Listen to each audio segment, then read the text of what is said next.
Selon la tradition juive, le Messie entrera à Jérusalem par cette porte. C'est la seule porte orientale du mont du Temple. Elle est restée ainsi condamnée et scellée pendant près de 1000 ans. Personne ne peut la franchir et pénétrer sur le mont du Temple par là. Il y a 3 jours, une caméra de sécurité à Jérusalem a enregistré un phénomène physiquement impossible à la porte de l'Est. Cette porte que 3 religions considèrent comme scellée jusqu'au retour du Messie. Les images ont depuis été analysées par des archéologues, un sismologue de l'Université de Tel Aviv et 2 services de renseignement. Aucun d'eux n'a d'explication plausible. La pierre bouge et ce qu'ils ont découvert en regardant de plus près, c'est la partie que les autorités s'efforcent de contenir. La porte sous la porte, c'est ici que commence cette histoire, non pas avec les images elles-mêmes, mais avec ce qu'elles montrent. En 1969, l'archéologue James Fleming photographiait la porte orientale lorsque le sol gorgé d'eau s'est dérobé sous ses pieds sans prévenir. Il a chuté de plus de 2 mètres dans l'obscurité. En relevant la tête, sa lampe torche a révélé quelque chose d'inattendu. Une autre porte, enfouie juste sous la porte scellée, plus ancienne, cachée, une porte sous une autre. Imaginez ce que cela signifie. 2 portes, l'une au-dessus de l'autre. L'une déjà accomplie, lorsqu'un roi la franchit à dos d'âne au son des chants de la foule agitant des palmes, et l'autre encore en attente. La découverte de Fleming ne s'est pas arrêtée là. Les pierres de la porte inférieure dataient précisément de l'époque où, selon la prophétie, cet événement s'est produit. Ce qui signifie que la porte que nous voyons scellée aujourd'hui, celle qui présente ces signes impossibles à la caméra, n'est pas l'original. C'est la seconde porte, celle prévue pour une seconde entrée. La tradition juive affirme que lorsque le Messie reviendra, il entrera à Jérusalem par cette porte. Et le fait que ce blocage retarde son retour par les puissances étrangères. Et tenez-vous bien, l'emplacement de la porte enfouie correspondait parfaitement aux anciennes cartes du complexe du Temple. Des cartes tirées de la vision d'Ézéchiel montrant la gloire de Dieu s'éloignant et revenant un jour par l'Est. 2 seuils, 2 entrées, une histoire qui traverse les millénaires. Ce contexte est important car il existe désormais des images. Sarah Chen travaille comme guide touristique sur le mont du Temple depuis 15 ans. Elle connaît ce mur. Il y a 3 jours, alors qu'elle était en pleine phrase avec un groupe de l'association Sunrise, elle s'est arrêtée, s'est retournée et a posé sa paume à plat contre la pierre. « J'ai touché ce mur des milliers de fois », a-t-elle dit ensuite. Mais ce matin-là, la pierre était chaude de l'intérieur, pas à cause du soleil. Le soleil n'avait pas encore atteint cette face. Elle a ressenti comme une pulsation. Elle n'est pas la seule. 17 témoins ont décrit le même phénomène la semaine dernière. Les gardes refusent de patrouiller près de la porte après la tombée de la nuit. Les milliers de chats errants de Jérusalem ne s'en approchent plus.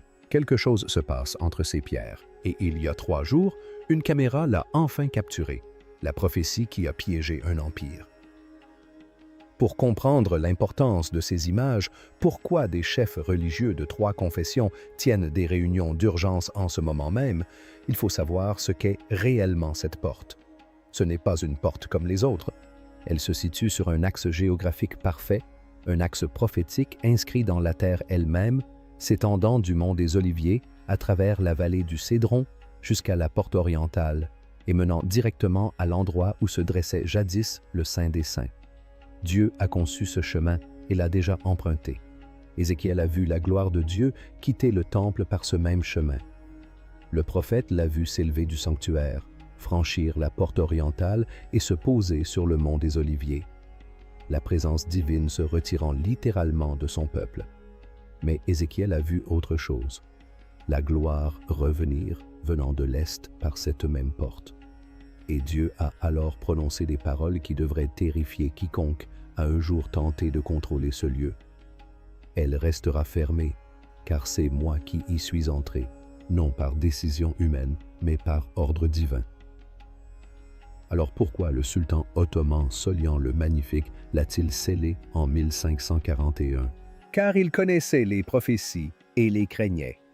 Les textes juifs annonçaient que leur Messie entrerait par la porte orientale. Les écrits chrétiens disaient que Jésus y reviendrait. Alors, Suléman la scella et alla plus loin. Au début du XVIe siècle, le sultan ottoman Solian Ier fit reconstruire les murailles de Jérusalem. Il fit construire un cimetière juste devant la porte, remplissant l'allée de tombes musulmanes. Selon la loi d'Ouish, un prêtre ne peut traverser un cimetière sans devenir rituellement impur. Échec et mat, pensa-t-il. Le Messie ne pourrait venir, même si la porte s'ouvrait. Voici ce que les historiens mentionnent rarement. Moins d'un an après la fermeture de la porte orientale, le fils préféré de Soliman mourut mystérieusement. Son grand vizir fut exécuté. Son empire cessa toute expansion. L'homme qui tentait d'empêcher la prophétie fut lui-même stoppé. Et ce qu'il ignorait, c'est qu'en fermant la porte, il accomplissait en réalité la prophétie d'Ézéchiel. Dieu se servit de la peur d'un sultan ottoman pour accomplir sa volonté. Et depuis, chaque tentative pour l'ouvrir a échoué de la même manière. En 1967, lors de la guerre des Six Jours, des parachutistes israéliens s'emparèrent du mont du Temple, assurant ainsi le contrôle juif de Jérusalem pour la première fois en 201 ans. Certains soldats voulaient faire sauter la porte orientale, mais le rabbin Shlomo Goran les en empêcha. « Seul le Messie ouvrira cette porte, déclara-t-il. Quiconque d'autre porterait jugement? » La porte est restée scellée. Mais voici ce que les archives ottomanes recèlent peut-être encore. Et pourquoi certains documents classifiés relatifs au plafond de 1541 n'ont jamais été rendus publics. Qu'ont réellement découvert les ingénieurs de Suléon lorsqu'ils ont scellé ces pierres? Quels ont été les rapports des ouvriers? Ces documents existent. Ces images n'ont pas été diffusées. Et les images de la caméra de cette semaine suggèrent qu'il pourrait y avoir une raison, ce que la caméra a réellement capturé. Si vous n'êtes pas encore abonné, faites-le maintenant, car ce qui suit explique pourquoi ces images ont perturbé les services de renseignement et ce qu'aucune source officielle ne confirmera officiellement. Le mois dernier, le photographe James Martinez est arrivé à la porte Est avant l'aube pour immortaliser le lever du soleil. Il a installé son matériel, cadré sa photo et appuyé sur « Enregistrer ». Sur les images qui ont suivi, 17 images consécutives, une silhouette apparaît à l'intérieur de la porte scellée, ni devant, ni derrière. À l'intérieur de la pierre massive, la silhouette est translucide, humanoïde, et à chaque image successive, elle devient légèrement plus visible. À la 17e image, les traits du visage sont presque discernables. Martinez a ensuite fait examiner son appareil photo par des techniciens Nikon. Aucun dysfonctionnement, aucune double exposition, aucun artefact de l'objectif. Alors, le rocher apparaît, et c'est pour ça qu'ils l'ont construit. Et il est de la taille de n'importe quel fort romain. Les images sont réelles. Ce qu'elles montrent est une autre question. À moins que la pierre ne soit pas aussi solide qu'elle en a l'air, à moins que quelque chose ne se matérialise de l'autre côté. Ces images ont déclenché l'enquête. Et ce que les enquêteurs ont découvert en visionnant d'autres enregistrements de vidéosurveillance n'a fait qu'aggraver la situation. Nuit après nuit, caméra après nuit, des formes translucides de forme humaine, plus grandes que la moyenne, se déplaçaient à travers des murs opaques, visibles uniquement sur les caméras, jamais à l'œil nu. L'analyse image par image confirme qu'elles sont tridimensionnelles. Ils projettent des ombres. Ils interagissent avec la lumière. Tous convergent vers le même point, la porte orientale scellée. Chaque soir, des dizaines d'entre eux s'y rassemblent, alignés dans l'attente. C'est alors que la sismologue Rebecca Harrison de l'Université de Tel Aviv a été appelée. Elle s'attendait à des relevés tectoniques ou à des vibrations liées à la construction. Ce qu'elle a découvert l'a stupéfiée. Des vibrations, a-t-elle rapporté, mais pas d'origine tectonique. La fréquence est anormale. Elle est rythmique. Elle l'a mesurée. 72 battements par minute, soit le rythme cardiaque au repos d'un être humain. La terre vibre derrière la pierre scellée, et cette pulsation s'intensifie. Il y a 3 mois, à peine perceptible. Le mois dernier, suffisamment forte pour être ressentie à travers ses chaussures. Cette semaine, un mouvement visible des chaînes suspendues près du mur. Les images sont authentiques. La pulsation est réelle. Et l'histoire de cette porte suggère que les deux convergent précisément vers ce moment. Les fissures qui annoncent le décompte. Dans les archives secrètes du Vatican, une lettre que l'Église a tenté de faire disparaître a refait surface le mois dernier. Écrite en 1244 par Sir Geoffrey de Montfort, chevalier templier de la Porte de l'Est, ce texte décrit comment, à minuit, il colla son oreille à la pierre scellée et entendit un chœur angélique provenant de l'intérieur du mur. Puis une voix singulière s'adressa directement à lui. « Geoffrey, fils de Guillaume, dis à ceux qui viendront après toi, cette porte mesure le temps, chaque pierre compte les années. Quand la dernière pierre se fissurera, la dernière année commencera. Soyez attentifs aux fissures, comptez-les. Le décompte révélera l'heure fixée. Geoffrey a compté le nombre total de pierres de la structure de la porte. 889. Il compta ensuite les fissures existantes. 847. Après avoir fait le calcul, il constata que 42 pierres restaient intactes. Il nota la date et scella la lettre. Et voici le plus troublant. Des ingénieurs modernes, après avoir inspecté la porte, confirmèrent l'exactitude du décompte médiéval de Geoffrey. On comptait 847 fissures en 1244 après GC. Aujourd'hui, ce nombre s'élève à 887, soit 40 fissures supplémentaires en 780 ans. Mais le rythme s'accélère. La première fissure, après Geoffrey, est apparue 23 ans plus tard. La deuxième, 21 ans après. Puis 18 ans plus tard. Puis, 16 fissures apparaissent, chacune plus rapidement que la précédente. La plus récente est apparue la semaine dernière, seulement 6 mois après la précédente. Si cette accélération se maintient, la 889 fissure, celle de la pierre finale, se fracturera en moins de 40 jours. Et voici le point crucial. En hébreu, Gamatria, le nombre 889 se traduit par Kpach Hamch, l'ouverture du roi. Revenons un instant aux images. Un radar à pénétration de sol, pointé vers l'entrée scellée, a révélé des chambres creuses derrière la pierre, chambres qui ne devraient pas exister. Des cavités qui, vues du ciel, forment un motif que des textes anciens décrivent comme l'empreinte de Dieu. Le pèlerinage musulman interdit toute fouille. Israël ne veut pas prendre le risque des répercussions politiques. Ces chambres restent donc intactes, mais les signes apparaissent malgré tout. Et quelqu'un, en 1244 après Jésus-Christ, a eu l'idée de commencer à compter les tombes qui s'affaissent et la montagne qui se fissure. Vous souvenez-vous du cimetière que Suléman fit construire pour empêcher la venue du Messie? 5 siècles de tombes intactes. La tradition musulmane interdit de déplacer les morts. Or, ces 6 derniers mois, un phénomène incroyable a été constaté et enregistré par des appareils de topographie. Les tombes s'affaissent, ni à cause de l'érosion, ni à cause de travaux, ni pour aucune autre raison identifiable. Elles descendent verticalement et uniformément, comme si la terre elle-même éliminait l'obstacle.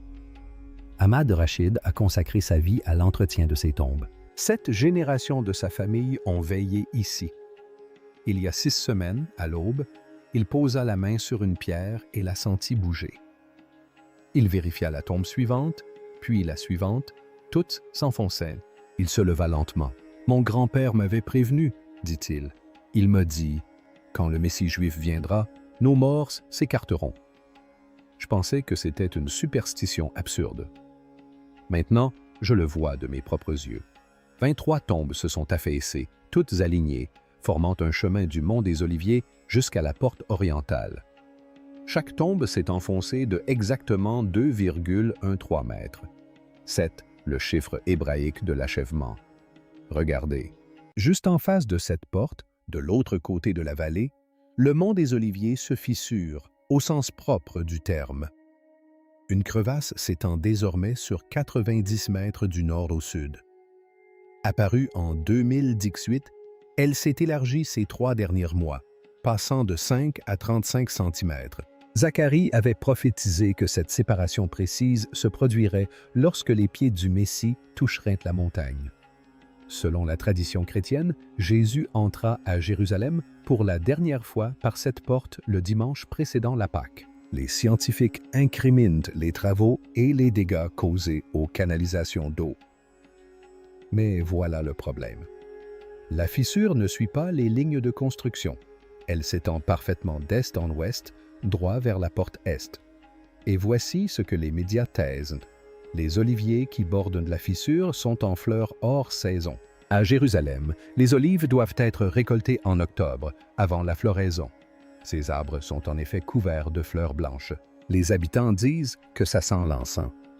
La dernière fois que ce phénomène s'est produit à Jérusalem, c'était en 70 après J.C., quelques semaines avant la destruction du temple par les Romains. Les tombes dégagent le passage. La montagne se fissure le long d'une ligne prophétisée. Les caméras de sécurité continuent d'enregistrer. Et rien de tout cela n'a d'explication naturelle. Quel est l'effet de cette porte sur la biologie humaine? C'est là que l'histoire cesse d'être une simple affaire de pierre pour devenir quelque chose d'étrange. Il y a 3 mois, le docteur Miriam Levinson était à Tel Aviv pour étudier les maladies génétiques lorsqu'elle a été confrontée à son premier cas impossible. Il fut transporté par la porte. Un homme atteint d'un lymphome de stade 4. 3 semaines à vivre, diagnostic confirmé par 2 oncologues indépendants. Sa famille l'emmena prier devant le mur ouest. Il passa devant la porte est. Il s'effondra sur le trottoir. Les examens passés à l'hôpital le lendemain matin ne révélèrent aucun cancer. Ni en rémission, ni en diminution. Disparu au niveau cellulaire, comme s'il n'avait jamais existé. J'ai supposé une erreur de laboratoire, docteur. Levinson l'a expliqué dans une présentation de recherche qui a fuité. Nous avons refait les tests, puis encore une fois, et nous les avons comparés aux examens réalisés 2 jours auparavant. Le cancer était alors au stade 4, avec des métastases dans tout son système lymphatique. Puis, il ne l'était plus. Depuis, elle a documenté 47 cas identiques. Différents cancers, différents patients, tous ont franchi le seuil de la guérison. Tous ont connu une régénération cellulaire instantanée. Mais voici ce dont personne ne parle. La guérison n'était pas la découverte la plus surprenante. Qu'est-il advenu de leur ADN par la suite? Des séquences que les généticiens ont qualifiées d'ADN poubelle. Un code dormant apparemment sans fonction s'activait chez chaque patient. Les patients ont déclaré n'avoir besoin que de 3 heures de sommeil au maximum. Ils se souvenaient parfaitement de tous leurs souvenirs depuis cette activation. Arrêt des marqueurs du vieillissement biologique. Ce n'est pas surhumain, dit doucement le docteur Levinson. C'est originellement humain. C'est ainsi que nous étions conçus pour fonctionner avant que quelque chose ne se brise.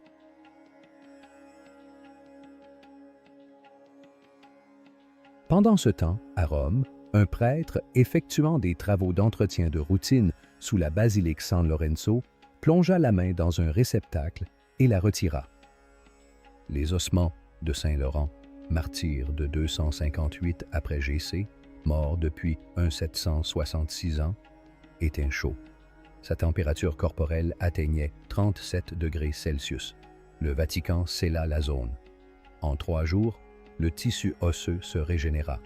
Des tissus mous se formèrent là où seuls des dépôts minéraux existaient depuis l'Empire romain.